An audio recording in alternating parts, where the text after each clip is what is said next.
अनमोल वचन। अखिल भारतीय संत मत सत्संग के संस्थापक और गृहस्थ में आनंद योग के जनक परम संत महात्मा परम पूज्य श्री यशपाल जी महाराज अर्थात परम पूज्य भाई साहब जी द्वारा प्रतिपादित इन अनमोल वचनों का पालन करना अति आवश्यक है। ये वचन हमारी गृहस्थ आध्यात्मिक साधना के लिए मूलभूत सिद्धांत हैं, जो इस प्रकार हैं। हम दुनिया की हर चीज की कीमत आंकते हैं, अपने मानव जीवन की कीमत भी जाने व परमात्मा की प्राप्ति हेतु साधना करें। मनुष्य योनि एक उपहार है, इसीलिए परमात्मा को धन्यवाद देते हुए आधा घंटा प्रातःकाल, आधा घंटा सायंकाल पूजा अवश्य करें। सत्संग, सतनाम व सद्गुरु को प्राथमिकता देते हुए इसी के आधार पर ध्यान योगाभ्यास अवश्य करें व गृहस्थ के कार्यों को परमात्मा का कार्य समझकर उसी की याद में संपन्न करें। हर समय ये ध्यान रहे कि गुरु कृपा द्वारा परमात्मा की पवित्र सत्ता का हमारी आत्मा में वास है, अतः मन में निरंतर अपने इष्ट देव का जाप करें। मान सम्मान की इच्छा न करें व अपमान से दुखी न हो। परमात्मा के अतिरिक्त किसी और का भय न करें। दूसरों की बुराई न करें, न सुने, सत्य व मधुर बोलें, अश्लील शब्द मुंह से ना निकालें, सभी से नम्रतापूर्ण व सुंदर व्यवहार करें। धर्म पत्नी के अतिरिक्त अपने से बड़ी से माता जैसा, बराबर की से बहन जैसा व छोटी से पुत्री जैसा व्यवहार करें। सांसारिक जीवन यापन की आवश्यकताएं अंतहीन है, इसलिए अधिक से अधिक समय सत्संग में व धन परोपकार में खर्च करें। याद रखें, न स्त्री माया है, न धन दौलत, न ही परिवार। माया वह है जो हृदय को परमात्मा से दूर हटा दे। अतः निरंतर सत्संग और सद्गुरु की शरण में रहने का प्रयास करें। भोजन अपने इष्ट को अर्पण कर प्रसाद रूप में परमात्मा की याद में करें। रात्रि में सोने से पहले अच्छे बुरे कार्यों का आत्मनिरीक्षण कर उसका समुचित पश्चाताप करते हुए ध्यान करें व प्रभु की गहरी याद में ही विश्राम करें। परमात्मा तू ही है, तेरी इच्छा पूर्ण हो।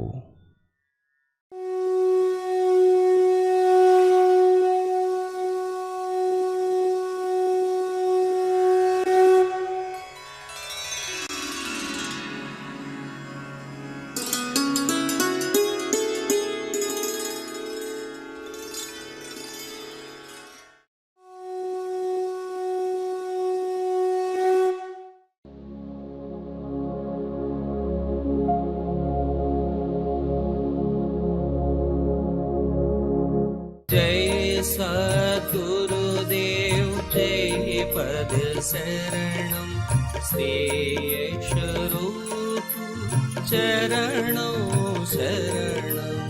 जय सद्गुरुदेव जय पद शरणं श्रेयस। हमारे बुजुर्गों ने जो ग्रस्त में हुए, क्योंकि समय की कमी है, हमें और भी काम करने हैं, इसलिए बहुत सी चीजें छोड़ दी, सीधे ध्यान पर चले आए। ध्यान पर बड़े प्यार से बैठे और ये महसूस कीजिए ख्याल से कि आपका इष्ट, आपका जो परमात्मा है, उसका शरीर आपके सामने विद्यमान है। मूर्त में नहीं है, सूरत में नहीं है, आपके सामने सा शरीर है। जितनी ऊंची भावना आपकी होगी आपके इष्ट के प्रति, उतनी जल्दी आप उनकी छत्र छाया में बैठे होंगे। उन्हीं का ध्यान होगा, उन्हीं की याद होगी, उन्हीं का मंत्र होगा, ना कोई दूसरा विचार होगा, ना ख्याल। हमारी आत्मा हमारे मन को देखती रहती है, बताती रहती है कि हम क्या सोच रहे हैं, क्या सोच रहे हैं। जैसे ही मन हटेगा, फौरन स्ट्राइक होगा कि भाई कर तो कुछ रहे थे, हो कुछ रहा है, हटाइए।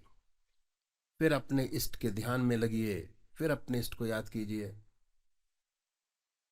इष्ट का याद, जैसे जैसे इष्ट की याद बढ़ती चली जाएगी, वैसे वैसे आपकी ध्यान की अवस्था प्रगाढ़ होती चली जाएगी, और इतनी अच्छी और इतनी ज्यादा होगी। अगर आप कहीं बैठे होंगे किसी महफिल के अंदर, आप अपने ध्यान में मस्त होंगे, ना कोई दूसरा विचार होगा, ना ख्याल होगा। इवन आपको दूसरी आवाज भी सुनाई नहीं देती उस टाइम पर, अगर आप अच्छे तरीके से ध्यान में बैठे हैं। उसके आनंद को लेते होंगे, आत्मा के आनंद को चूसते होंगे। दूसरे भाई हैं जो निराकार भगवान के उपासक है, परमात्मा की मूर्ति को नहीं मानते, नाम पकड़े, और जो नाम आपकी आत्मा को सबसे प्यारा लगता है उसको चुने। आनंदमयी अवस्था बनाइए, बड़े प्यार से बैठिए, और ये महसूस कीजिए कि जब हमारे दिल की धड़कन है, दिल की धड़कन के साथ जो मंत्र हमारा है वो निकल रहा है, वो और वाइब्रेट करता है पूरे शरीर के अंदर। उसके वाइब्रेशंस को महसूस कीजिए, आनंदित होइए, और अपने इष्ट को याद कीजिए। तो अभी एक भजन होगा, और भजन के साथ साथ सभी भाई बहन अपने अपने परमात्मा का ध्यान करेंगे। ध्यानमूलं गुरुर्मूर्ति पूजामूलं गुरुपदम् मन्त्रमूलं गुरोर्वाक्यम् मोक्षमूलं गुरुकृपा मन्त्रमूलं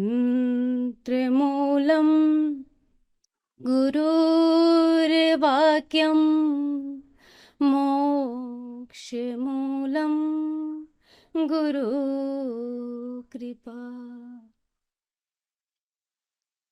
गुरुदेव सा जगत में कोई भी धन नहीं है, उन जैसा दुनिया में कोई रतन नहीं है। गुरुदेव सा जगत में कोई भी धन नहीं है, उन जैसा दुनिया में कोई रतन नहीं है।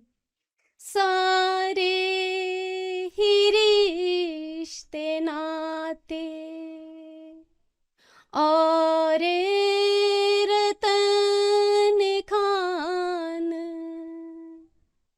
सारे ही रिश्ते नाते और रतन खान, पाऊं गुरु चरण में सारे जगत के धाम। इन चरणों से बढ़कर गुरु चरणों से बढ़कर कोई भी धन नहीं है। तुम जैसा दुनिया में कोई रतन नहीं है, गुरुदेव सा जगत में कोई भी धन नहीं है। मैं जानता न कुछ भी, सब जानते हैं आप। मैं जानता न कुछ भी, सब जानते हैं आप।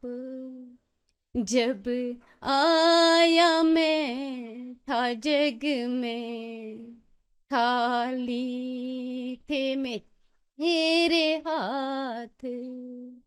जब आया मैं था जग में, खाली थे मेरे हाथ।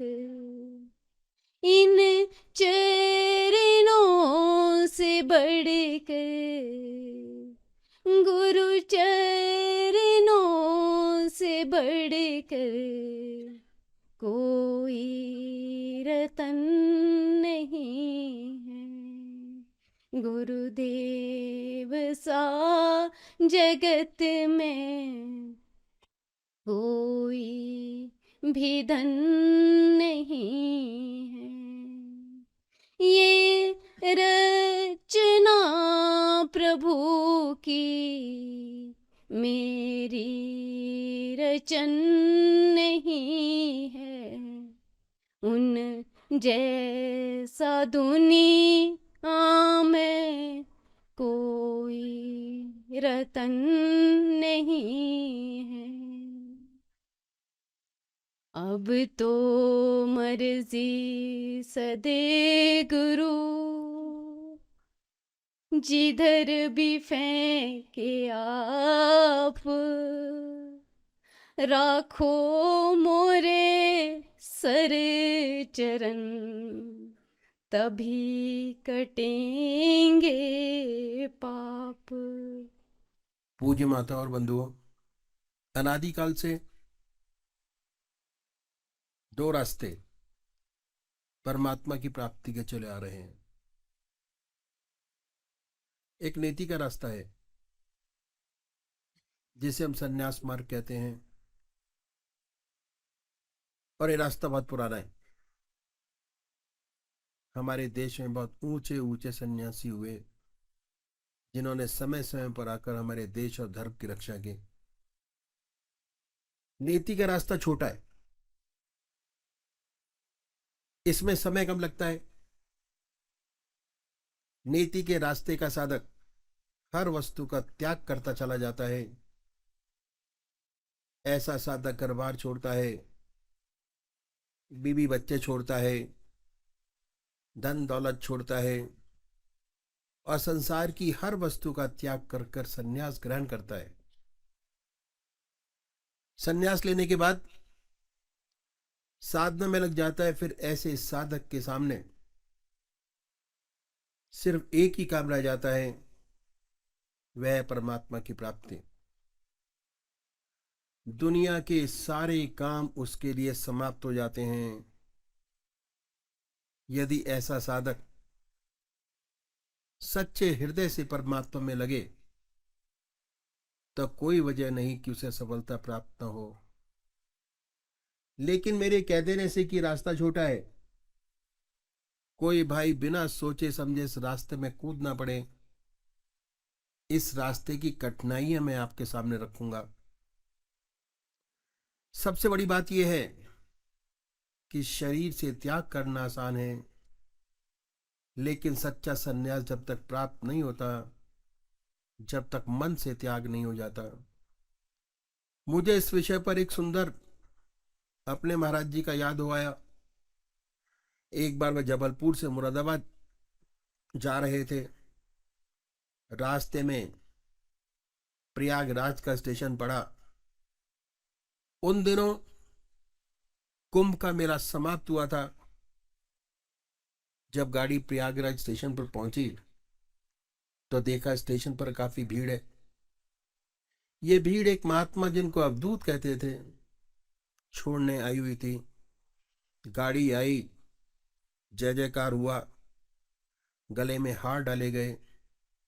इत्फाक से, परमात्मा की कृपा से ये जो महात्मा थे उसी डिब्बे में चढ़े जिसमें इसके सदगुरुदेव जी बैठे हुए थे।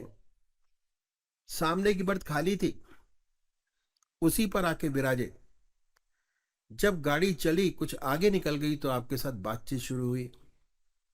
इस बातचीत के दौरान गुरुदेव जी ने आपसे एक प्रश्न किया और ये था कि आपको सन्यास लिए कितना समय हो गया। उत्तर मिला 14 वर्ष। बातचीत में दूसरा प्रश्न किया कि महाराज आप बाल ब्रह्मचारी हैं, जब सन्यास लिया तो गृहस्थी थे। उन्होंने उत्तर दिया मैं गृहस्थी था, मेरे स्त्री और 2 बच्चे थे। बातचीत होती रही।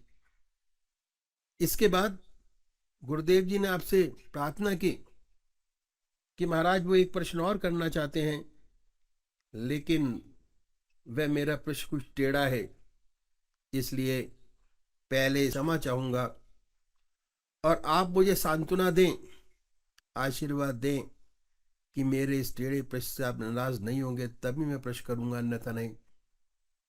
और आगे कहा कि मैं किसी के हृदय को दुखाना नहीं चाहूंगा। महाराज जी चुप हो गए, ध्यान में चले गए। कुछ देर बाद बोले कि आप कुछ पूछना चाहते थे। आपने पूछा नहीं। फिर आपने अपनी बात दोहराई कि महाराज यदि आप वायदा करें कि इस टेढ़े प्रश्न से नाराज नहीं होंगे। मैं बोले पूछो, मैं नाराज नहीं होऊंगा।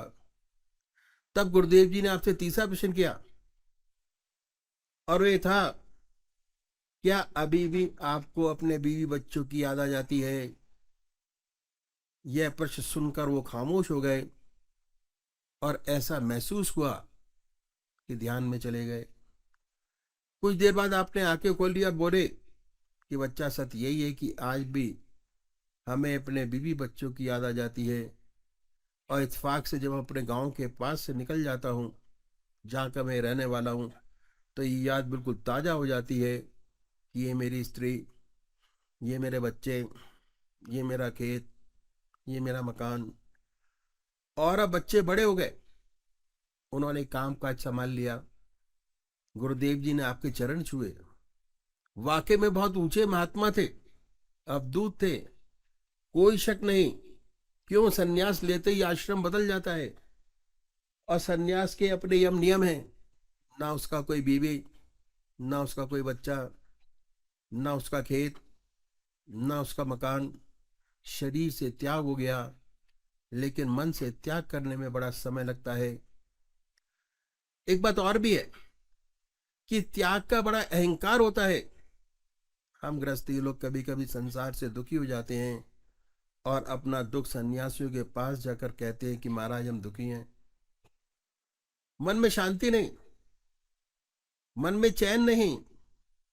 कोई उपाय बतलाइए कि मन को शांति मिले, और उपाय भी बतलाते हैं। ऐसी बात नहीं कहते कि ईश्वर को याद करो, परमात्मा का ध्यान करो, इसी से सच्चा सुख और शांति मिलेगी। और हम गृहस्थी लोग करते भी हैं, लेकिन नहीं हो पाता। जब नहीं हो पाता तो मजबूर होके चले जाते हैं। प्रश्न करते कि महाराज बनता नहीं, प्रयत्न तो करते हैं लेकिन ध्यान तो होता नहीं। तो अक्सर सुनने में आ जाता है कि भाई ये रास्ता सन्यासियों का है, आप लोग तो गृहस्थी हो। तो सन्यासियों में शुरू शुरू ये भावना हृदय में पैदा हो जाती है कि हम सर्व साधारण मनुष्य से कुछ अलग हैं। सूक्ष्म अहंकार अंदर अंदर पैदा हो जाता है। अहंकार जहां है वहां परमात्मा नहीं। दूसरी बात यह कि ज्यादातर व्यक्ति किसी न किसी परेशानी में पड़कर, दुखी होकर वैराग्य पैदा हो जाता है, सन्यास ले बैठते हैं। सन्यास के अपने यम नियम हैं, कठोर तपस्या, आसन की सिद्धि, प्राणायाम बहुत से लोगों से तो ये बनता नहीं, और जिनसे बनता है वह कठोरता से अपने मन को साधते हैं।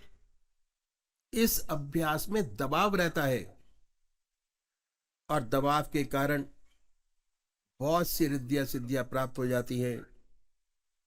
ऐसे महात्मा संसार में आते हैं संसार की सेवा करने के लिए, लेकिन उनके काम, क्रोध, लोभ, मोह, अहंकार, जो ये दुश्मन है इस रास्ते के, समूल नष्ट नहीं हुए रहते, सुप्त हो गए होते हैं, दब गए होते हैं। अभ्यास के प्रेशर से ऐसा मालूम होता है कि इन पर काबू हो गया, वास्तव में नहीं हुआ होता। जब ये संसार में आते हैं और सांसारिक वस्तुओं से संपर्क होता है तो सुनाई पड़ता है भाई विख्यात सन्यासी महात्मा थे। ऐसी बहुत सी अनहोनी बातें सुनाई देती हैं। तो वजह यही है कि जब तक परमात्मा की सच्ची प्राप्ति नहीं हो जाती तब तक काम, क्रोध, लोभ, मोह और अहंकार से छुटकारा नहीं मिलता। जिन्हें परमात्मा की प्राप्ति हो जाती है उनका इन पर नियंत्रण हो जाता है, ये उनके मित्र बन जाते हैं। तो ऐसा कोई उच्च कोटि का विरला होता है, और जो ऐसा होता है वह संसार का बड़ा कल्याण करता है, संसार को उससे बड़ा लाभ होता है। तो इस अभ्यास में दबाव शुरू से ही शामिल है। जैसे आप किसी स्प्रिंग को खींच कर रखें, जब तक खींचे हैं, खिंचा है, जहां हाथ से छूटा कहीं पर भी मार कर सकता है, मुंह पर लग जाए, माथे पर लग जाए, बिल्कुल यही दशा होती है। इस अभ्यास में दबाव शुरू से ही है और हर दबाव की प्रतिक्रिया साथ साथ सामने आ जाती है।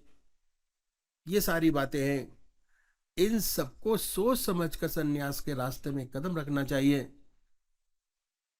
और खासकर उन लोगों को जिनकी शादी हो गई है, जो गृहस्थ आश्रम में प्रवेश कर गए हैं, उनको तो संन्यास की बात कभी सोचनी ही नहीं चाहिए।